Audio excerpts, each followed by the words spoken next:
Assalamualaikum warahmatullahi wabarakatuh. Yang terhormat Bapak Ibu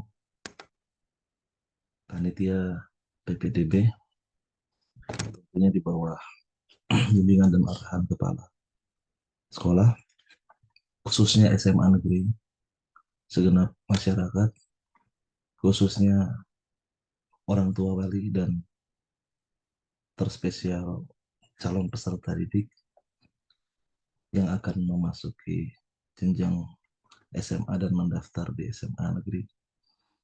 Eh, Hari ini, hari Senin, tanggal 29 April 2024, sudah memasuki hari-hari terakhir untuk jalur mutasi atau perpindahan tugas orang tua dan jalur afirmasi.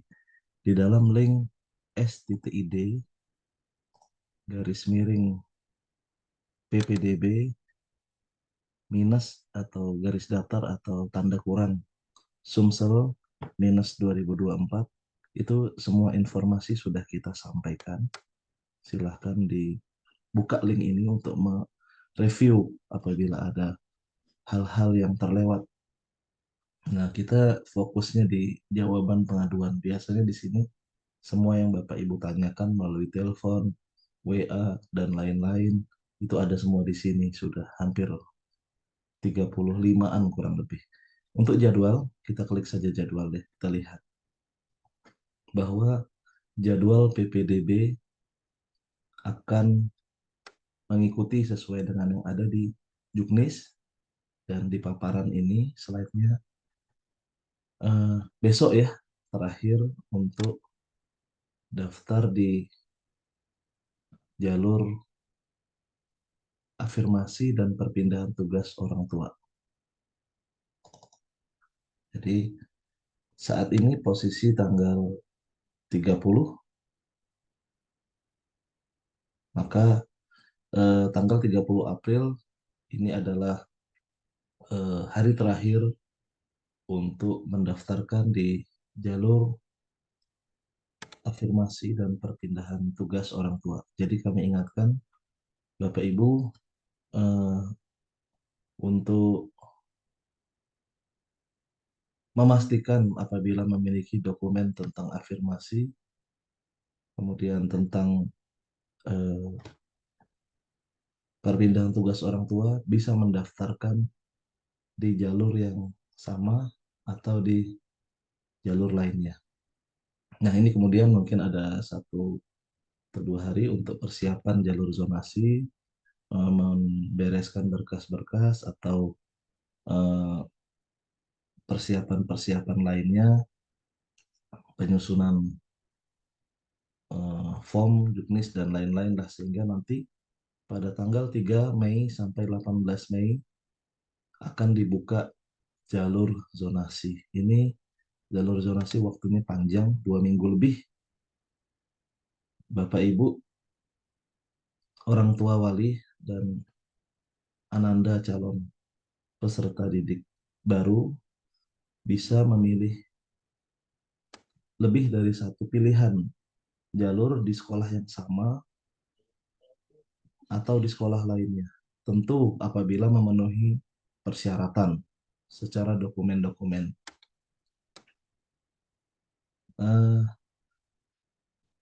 Sekali lagi kami mengingatkan, hari ini adalah H-1 dari hari terakhir pendaftaran di jalur afirmasi dan jalur perpindahan tugas orang tua.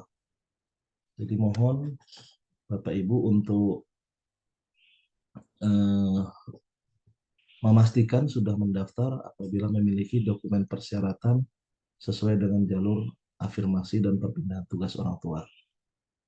Apabila ada pertanyaan, maka nanti di sini saya akan tambahkan kontak personnya. Ini hanya saya sendiri, mohon maaf mungkin ada beberapa yang nelpon tidak terangkat, tapi kalau WA insya Allah saya balas, meskipun tidak secara langsung. Mungkin ada ketika saya rapat atau sedang di perjalanan di motor, saya tidak bisa langsung balas. Nanti saya tambahkan Pak Samsul, mungkin Pak Muslim, dan beberapa yang lain yang akan membantu menjelaskan apabila Bapak Ibu belum sempat membaca. poin-poin ini. Tapi kami berharap untuk Bapak Ibu membaca dulu sebelum bertanya.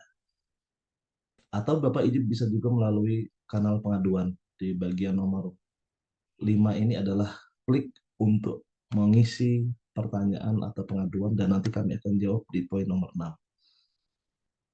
Baik, kami akan coba menjelaskan lagi di dalam jawaban pengaduan ini saja kita lihat apa saja sih syarat-syarat untuk eh, afirmasi dan perpindahan tugas orang tua. Nah, ini di pertanyaan nomor 13. Apa saja persyaratan PPDB? Kita lihat untuk jalur afirmasi. Ini kami cuplik dari Kepsekjen, secara detail sudah dirinci dan Juknis pun mengambil dari Kepsekjen. Jadi kalau ada hal-hal yang bertentangan dengan misalnya Juknis bertentangan dengan Kepsekjen dan Permendikbud tentang PPDB, maka tentu rujukannya adalah yang peraturan di atasnya. Karena kita sepakat berdasarkan deklarasi Permendikbud tahun ini dengan semangat PPDB tahun ini dengan semangat Permendikbud nomor 1 tahun 2021. Afirmasi syaratnya yaitu bukti kelulusan calon peserta didik baru yang berasal dari keluarga ekonomi tidak mampu yang dapat digunakan antara lain Kartu Program Indonesia Pintar (PIP) yang diterbitkan oleh Kementerian dan terdata dalam Dapodik. Kartu peserta Program Keluarga Harapan (PKH) yang diterbitkan oleh Kementerian yang menyelenggarakan urusan pemerintahan di bidang sosial dan terdata dalam DTKS Dinas Sosial atau bukti keikutsertaan program penanganan keluarga tidak mampu lainnya yang diterbitkan oleh pemerintah pusat atau pemerintah daerah. Data keluarga ekonomi tidak mampu tidak boleh menggunakan data Kartu Indonesia Sehat KIS dan surat keterangan tidak mampu. Ini dalam deklarasi webinar PPDB kemarin Sabtu sempat ditanyakan, namun ya kita tetap berpedoman aturan. Kalau KIS dan SKTM atau surat keterangan tidak mampu atau surat keterangan miskin tidak boleh menjadi dasar persyaratan. Bagi calon peserta didik penyandang disabilitas dibuktikan dengan surat keterangan dari dokter dan atau dokter spesialis, surat keterangan dari psikolog dan atau kartu penyandang disabilitas yang dikeluarkan oleh kementerian yang menyelenggarakan urusan pemerintahan di bidang sosial. Jadi poin B ini kami menafsirkannya salah satu saja sudah cukup Bapak Ibu. Salah satu dari yang kami bacakan, tentu kecuali yang dilarang ya, kecuali KIS dan surat keterangan tidak mampu atau surat keterangan miskin boleh menjadi dasar. Berikut, perpindahan tugas orang tua wali dibuktikan dengan surat penugasan dari instansi atau lembaga atau perusahaan yang mempekerjakan, surat keterangan pindah domisili orang tua wali dan calon peserta didik yang diterbitkan oleh Dinas Dukcapil. Saya besarin dikit. Sebentar. Oke. Cukuplah segini. Saya baca lagi. Surat keterangan pindah domisili orang tua wali dan calon peserta didik yang diterbitkan oleh Dinas Dukcapil, perpindahan tugas orang tua wali yang digunakan sebagai dasar seleksi dalam jalur perpindahan tugas orang tua wali.